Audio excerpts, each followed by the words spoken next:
Hello student, आप लोगों का के क्लास चैनल में स्वागत है। और आज आपके लिए एक नया वीडियो लेकर आए हैं जो कि 10th क्लास के लिए बहुत ही महत्वपूर्ण हो सकता है। कृपया इसे आप बहुत ही ध्यान से देखेंगे ताकि आपको यह वीडियो पूरा स्पष्ट रूप से सही से समझ में आ सके। आज हम यहाँ पर ठीक लिखा पढ़ रहे हैं ग्राफ, और आपने थंबनेल तो ऊपर लिखा ठीक ही पढ़ा है कि ग्राफ मात्र समझे 5 मिनट में और 5 नंबर कंप्लीट करें। यानी कि इस ग्राफ को समझने का मतलब क्या है कि एग्जाम में यह जो ग्राफ जो पूछता है वह आपको 5 नंबर का पूछता है। कितने नंबर का ग्राफ? तो 5 नंबर का। एक ही प्रश्न होगा और वो आपको 10th वाले में 5 नंबर लेकर आएगा। आपको दिलाएगा यह लॉन्ग क्वेश्चन का 5 नंबर, और आपके एग्जाम में 10th क्लास में 5 नंबर कितना महत्वपूर्ण है आप समझ सकते हैं। सबसे पहले आते हैं कि ग्राफ की रूपरेखा क्या होती है, यानी कि ग्राफ जो बनता है वह किस प्रकार से दिखेगा। जैसा कि मान लीजिएगा यहाँ पे मान लिए एक्स यहाँ पे मानते हैं, एक यहाँ पे y लिखते हैं, यहाँ पे y लिखते हैं, यहाँ पे x लिखते हैं, यहाँ पर x लिखते हैं। अब देखते क्या है कि फिर डैश वाला होता है, माइनस वाला होता है, तो माइनस x डैश और इधर होता है y डैश। अब हम आते हैं सबसे पहले कि यह याद कैसे रहेगा कि x डैश और y डैश, इसको भी बताएंगे। और इसके साथ साथ पहले हम इसका क्या करते हैं, वन यहाँ पर लिख देते हैं 1 2 3 4 कुछ भी काउंटिंग करने के लिए। अब ध्यान देंगे यहाँ पे, अब यहाँ 0 से शुरू होता है, यहाँ पर 1 2 3 4 5 लिख दिए। यहाँ पे लिखे 1 2 3 4 5 डैश वाला होगा, वहां पे समझे उस साइड क्या होगा, माइनस वाला होगा। क्या होगा? माइनस होगा। इधर क्या होगा, 1 होगा, 2 होगा, 3 होगा, 4 होगा, फिर 5। इसमें भी क्या लगेगा, माइनस होगा आपको। फिर जाइए 1 2 3 4 5। अगर मान लेते हैं यहाँ पे कि जो आपको लिखा हुआ है 1 2 3 4 5 1 2 3 4 5 1 2 3 4 5, और एक साइड लिखा हुआ माइनस लिखा, यहाँ माइनस में लिखा हुआ है, यहाँ भी माइनस में लिखा हुआ है। ध्यान देने एक बात यह है कि सबसे पहले हम यह समझने का प्रयास करते हैं कि आखिर माइनस जो होता है एक्स डैश की साइड, और इधर प्लस वाला, नीचे माइनस वाला, ऊपर प्लस वाला, यह कैसे होगा। बार बार ग्राफ बनाने से पहले सबसे बड़ी जो आती समस्या है, जो होती प्रॉब्लम है, उसका हम हल करने का यहाँ पर प्रयास करते हैं। देखिएगा ठीक यहाँ पे माइनस लिखा हो, यहाँ पे माइनस, इस साइड माइनस वाला है, इधर प्लस वाला, ऊपर प्लस वाला, कैसे याद रखेंगे। तो आप क्या करें कि जिस तरफ ग्राफ बना रहे हैं, यानी कि ऐसे हम ग्राफ बना रहे हैं, तो इधर क्या करेंगे, हाथ करके हम खड़े हो जाएंगे। हाथ करके जब इस साइड खड़े होते हैं तो देखते हैं कि किस साइड कौन हाथ में जाता है। तो आप देखेंगे ठीक कि दाहिना हाथ एक्स जाता है और एक्स डैश बायां हाथ जाता है, और जैसे ही बायां हाथ जाता है एक्स डैश की ओर, तो आप समझिएगा कि बायां हाथ बहुत कमजोर होता है। क्या होता है? कमजोर होता है, यानी कि जो कमजोर होता है उसको हम लोग माइनस समझते हैं। और जैसे ही यहाँ माइनस समझेंगे, जैसे ही एक बात याद रखना है बस कि किस हाथ हम ग्राफ बना रहे हैं इस साइड से, और इस साइड से हम घूम कर खड़े होते हैं, तो ये वाला जो हाथ होता है लेफ्ट हाथ होता है, जो बायां होता है वह इस साइड आता है, और इस साइड जिस साइड लेफ्ट होगा, लेफ्ट साइड ग्राफ बनाते हैं, लेफ्ट साइड में हम हाथ रखेंगे, लेफ्ट साइड जाकर हाथ उधर माइनस करेंगे, और जैसे ही ऊपर वाला माइनस करेंगे उसके, तो उसका ठीक नीचे वाला भी माइनस होगा। यानी कि यह जो आपका होता है यह माइनस और माइनस आता है, माइनस और माइनस आता है। अब सबसे पहले यहाँ पर यहाँ माइनस हो गया, अब यहाँ क्या होगा, प्लस प्लस, फिर सोचते हैं कि यहाँ प्लस प्लस हो गया, यहाँ माइनस माइनस हो गया। अब आते हैं यहाँ पर क्या होगा, यहाँ पर होने के लिए आप कह सकते हैं कि सर माइनस प्लस या प्लस और माइनस, यहाँ पर क्या हो सकता है। तो आप देखिए कि जब कभी भी हम लोग लिखते हैं तब पहले x लिखते हैं, फिर y को लिखते हैं। में आप पढ़िएगा कि पहले x लिखाता है, फिर y लिखाता है, पहले x वाला लिखाता है, फिर y वाला लिखाता है। तो हम आते हैं कि इसमें समझने का प्रयास करते हैं कि यहाँ पहले x है या पहले y है। तो देखते क्या है यहाँ पर कि सबसे पहले क्या है, x वाला है, फिर y वाला है। अब देखिए x में क्या लिखा हुआ है, माइनस लिखा हुआ है, यहाँ पर माइनस लिखा है, y वाले क्या लिखा हुआ है, प्लस लिखा हुआ है, यानी कि ये वाला क्या है आपका गलत हो जाएगा। और फिर उसी तरह से यहाँ है x वाले में भी माइनस, y वाले में भी माइनस। इसमें देखिए क्या होगा, आप खुद बोलिए। देखिए x में क्या लिखा हुआ है, हाँ ठीक, क्या लिखा हुआ है, प्लस, और यहाँ पे क्या लिखा हुआ है, y में क्या है, माइनस, यानी कि ये आपका बढ़ गया चतुर्थांश। सबसे पहले समझने का प्रयास करेंगे कि क्या हुआ आपका चतुर्थांश, यानी कि जब एक चीज को 4 भागों में बांटते हैं तो क्या कहलाता है, चतुर्थांश कहलाता है। यानी कि ये हो जाता है प्रथम भाग, प्रथम चतुर्थांश या प्रथम पाद, इसको जो बोलना है आप बोल सकते हैं। चतुर्थांश, यहां पर लिख सकते हैं द्वितीय पाद, द्वितीय पाद, यहां पर तृतीय, यहां पर चतुर्थ। अब समझने का प्रयास करेंगे कि प्रथम चतुर्थांश, द्वितीय चतुर्थांश, तृतीय चतुर्थांश, चतुर्थ चतुर्थांश, यानी प्रथम पाद, द्वितीय पाद, तृतीय पाद, चतुर्थ पाद। अब ये याद कैसे रहेगा कि पहले वाला यहाँ वाला प्लस प्लस, यहाँ वाला माइनस प्लस, यहाँ वाला माइनस माइनस, यहाँ वाला प्लस माइनस। आपको हमने बता दिया, सिखा दिया कि जिस तरह से आप ग्राफ बनाएंगे, तो अगर मान लीजिए कि यहाँ पे क्वेश्चन आता है कि -1 और 2 किस चतुर्थांश में स्थित है, किस चतुर्थांश में स्थित है, तो सबसे पहले इस चतुर्थांश को आप देखने का प्रयास करेंगे। यह जो वीडियो होने वाला थोड़ा सा लंबा हो सकता है, क्योंकि इस वीडियो में हम ये सारी बातें लेकर आए हैं जो अभी तक आप नहीं देख होइएगा। सबसे पहले हम थोड़ा सा उसको बता देते हैं कि आप वीडियो को लास्ट तक क्यों बना रखिएगा, क्या जरूरत है लास्ट तक देखने तक, तो आप समझिएगा। यहाँ पे आपने ग्राफ बना हुआ x डैश y डैश, तो सबसे पहले यहाँ पे ऐसे ऐसे कर लेते हैं, होता है ग्राफ में। और उसके बाद क्या होता है कि आपके मन में चलता हुआ सवाल कि कभी ऐसे होता है, कभी क्या होता है, फिर यहाँ पे dash dash dash dash dash dash, कभी एक चीज होता है, कभी समानांतर में होती है, और कभी एक चीज, कभी क्या करता है या प्रतिच्छेदी करता है। तो ये सारी बातें जो है आपको बताया जाएगा, क्योंकि हम शुरू कर रहे हैं, इसलिए इसको नहीं बता सकते हैं, इसलिए बोले आपको कि आप हमारे प्रिय विद्यार्थी हो, इसलिए कृपया वीडियो को अंत तक बना रखें, ताकि जो समझाने वाले हैं वो आपको अच्छे से समझ में आ सके। हम कहा थे यहाँ पे माइनस प्लस, -1 और 2 किस चतुर्थांश में स्थित है। इस चतुर्थांश को देखने का प्रयास करेंगे कि पहले माइनस वाला कहाँ है, तो माइनस वाला यहाँ है, बाद में प्लस वाला है, यानी कि इसके आगे माइनस लगा हुआ है, इसके आगे प्लस लगा हुआ है, तो यह कहलाएगा आपका द्वितीय पाद। क्या कहलाएगा? द्वितीय पाद। अब क्या करेंगे हम, अब फिर मान लिया यहाँ पे दे दिया -2 किस चतुर्थांश में है, तो तृतीय चतुर्थांश। यहाँ पे माइनस है, यहाँ भी माइनस, यानी कि वाला इसको प्लस में समझिएगा, यहाँ पे अच्छे से मिला देते हैं इसको, माइनस माइनस, यानी कि वाला जो है तृतीय चतुर्थांश में है। उस तरह लेकर आता था क्वेश्चन कि 6 -2 किस चतुर्थांश में है, तो यहाँ पे देखिएगा प्लस वाला पहले है, बाद में माइनस वाला है, यानी कि इस चतुर्थ में कहलाएगा। सबसे पहले आप समझ गए कि किस प्रकार का ऑब्जेक्टिव में आपसे क्वेश्चन डाल सकता है ग्राफ से लेकर, और यहाँ इस तरह से आप इसको हल करेंगे। अब इसके आगे हम आते हैं क्या, इसको याद कैसे करते हैं। अब देखिए, याद करने का सबसे अच्छा तरीका क्या है कि सबसे पहले आप याद रखेंगे प से प्रथम और प से प्लस, प से प्रथम पाद और प से प्लस, यानी कि यह प्लस प्लस, यह क्या प्लस प्लस। आप सिंपल से याद कर लेगा। ठीक, देखिए यहाँ पे पहला पद होता है, यहाँ पे तृतीय होता है। इस तरह से मानते हैं प्रथम, द्वितीय, तृतीय, चतुर्थ, यहाँ प्लस होगा। अगर यहाँ प्लस होगा तो इसका ठीक सामने वाला तिरछी नजर वाला क्या हो जाएगा, तिरछी। अब देखिए 1 और 3, तिरछी माने 3, तिरछी माने 3 कैसे उत्तर दिखेगा, तिरछी दिखेगा 1 से जाकर कहां जाएगा 3 पर, यानी कि तृतीय पाद जो होगा ठीक उल्टा होगा, माइनस और माइनस होगा। क्या होगा, माइनस और माइनस। आप समझने का प्रयास करिए कि पहले वाले तो प से पहला, देखते यहाँ पे प से पहला और आपका प से क्या होता है प्लस, तो ये तो याद होगा पहला पद यानी कि प्लस प्लस, जहां प्लस प्लस दिखाई दे प से पहला, प से प्रथम पाद पकड़ लेना है। अब सीधे ताकिएगा आप, तिरछा में देखिएगा, तिरछा यानी त से तिरछा और त से 3, यानी कि तीसरा पद होगा ठीक उल्टा हो जाएगा, प्लस का उल्टा क्या होता है माइनस, और प्लस का उल्टा क्या होता है फिर माइनस, यानी कि प्लस प्लस, तो यहाँ पे आ जाएगा माइनस माइनस। बचा क्या कि अब चतुर्थी वाला बचा, यहाँ चतुर्थ वाला बचा, यहाँ तृतीय वाला बचा, तो इसके यहाँ पे माइनस और प्लस, कि पहले x होता है और फिर y होता है, पहले x होता है पहले y होता है। इस प्रकार से हम क्या करेंगे, इसको हर सब्सटेंस को याद कर लेंगे, ताकि एक नंबर है जो आपको वह ग्राफ का कटन है वह मिल सके, और आप ज्यादा से ज्यादा मैथ में या किसी सब्जेक्ट में नंबर को पुराने का प्रयास करें, जिससे आपकी सफलता जो अच्छी आ सके।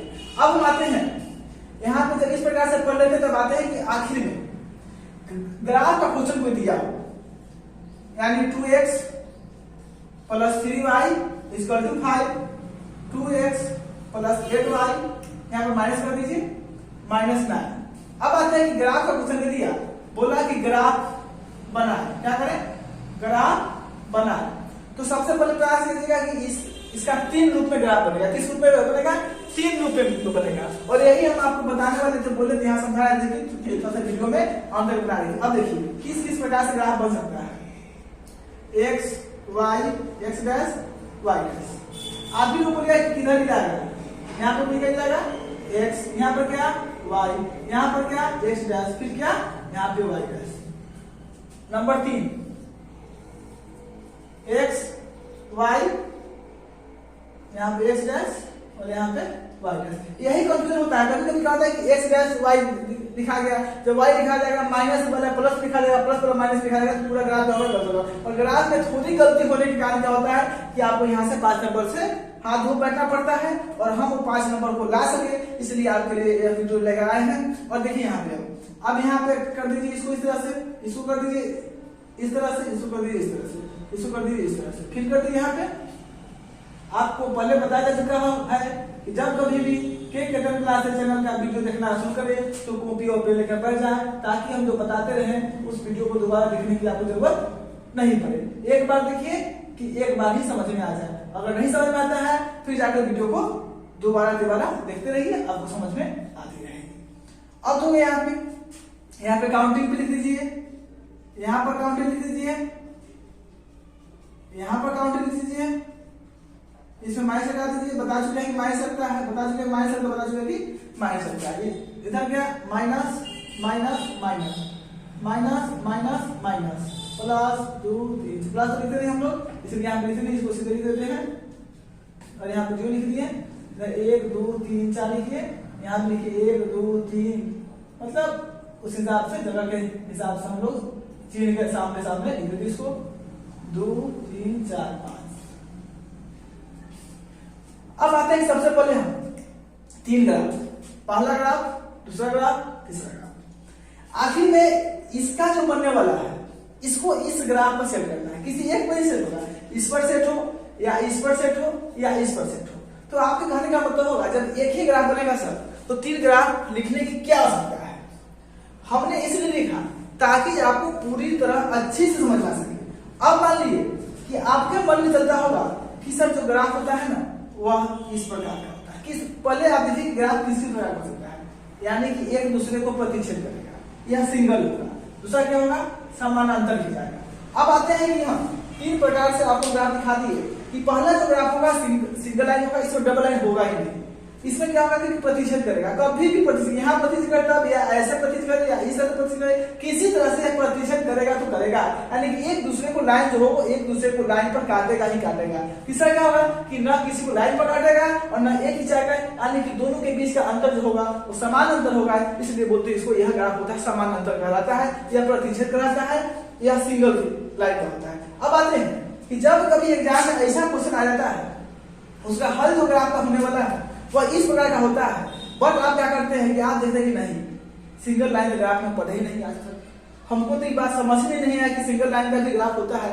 हम तो सोचे कि जब तक डबल लाइन होगा नहीं तब तक ग्राफ बनेगा नहीं, और जैसे ही इस डबल लाइन कर देते हैं ये ग्राफ हो जाता है गलत। या समानांतर में होने वाला होता है कर देते इस तरह से भी होता है गलत, यानी किसी भी रूप से आप गलत करते हैं वो गलत हो जाएगा। अब हम आते हैं इसको कि किस प्रकार से हम समझेंगे कि वो सिंगल लाइन का ग्राफ है, प्रतिच्छेद करने वाला ग्राफ है, या समानांतर का ग्राफ है। तो यहाँ पर ध्यान दीजिए, आप बहुत पहले पढ़ चुके होंगे 3.1 चैप्टर, जिसको 2 चर वाले रैखिक समीकरण बोलते हैं। यहाँ पे दिखेगा कि ये बात को आपने पढ़ा होगा, a1 बटा a2 इक्वल टू b1 बटा b2। आप देखिए जैसे ही लिखने का शुरुआत करें आपके दिमाग में समझ में आने लगा कि वो अच्छा आपको समझ में आ रहा है कि आखिर इसके बाद कैसे होगा। आप जैसे चलिए a1 बटा a2 equal to not b1 बटा b2 इक्वल टू c1 बटा c2, a1 बटा a2 इक्वल टू b1 बटा b2 इक्वल टू c1 बटा नॉट c2।